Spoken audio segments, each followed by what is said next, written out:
अगर किसी को खड़े पैर फटाफट हार्ट अटैक पड़ जाए, मान लो इसी स्टेडियम में हो जाए, तो हम क्या करेंगे?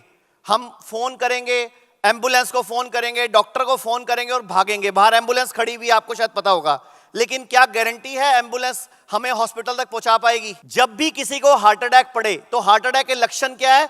छाती में एकदम दर्द होगी, एकदम खिंचाव आएगा, किसी एक बाजू में दर्द हो सकती है, मुंह में खिंचाव आ सकता है और एकदम पूरा का पूरा प्रेशर। तो जैसे ही हार्ट अटैक पड़े, सबसे पहले हार्ट सेफ पोजीशन, ऐसे बैठ जाओ नीचे। सबसे पहले व्यक्ति को ऐसे बिठा देना है, कुर्सी पे नहीं, मेज पे नहीं, क्योंकि गिर सकता है व्यक्ति। तो सबसे पहले क्या करना है? हार्ट सेफ पोजीशन ये है, इसमें ऐसे बिठा देना है जिसको भी हार्ट अटैक पड़ा है। उसके बाद फटाफट हम सबके घर में एक छोटी सी चीज होती है, बड़ी बहुमूल्य है, और ये है अदरक।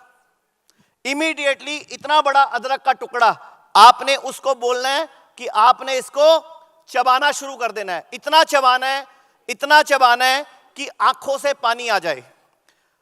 2 से 5 मिनट में आंखों से पानी आ जाएगा, समझो आपकी ब्लॉकेज बच गई। सिद्धार्थ शुक्ला, के आप सब जानते हो, वो लोग हॉस्पिटल तक नहीं पहुंच पाए क्योंकि उनको हार्ट अटैक पड़ा और प्रॉब्लम हो गई। तो सबसे पहले हार्ट से पोजीशन, फिर आपने खिलाना है अदरक। उसके बाद आप हॉस्पिटल ले जाओ, वैसे ही बच चुका होगा वो, क्योंकि इमीडिएटली बॉडी में नाइट्रिक ऑक्साइड का प्रोडक्शन बढ़ जाएगा और आपका वैसोडाइलेशन होकर नसें खुल जाएंगी, तो ब्लॉकेज आपकी दूर हो जाएगी और आप बच जाएंगे।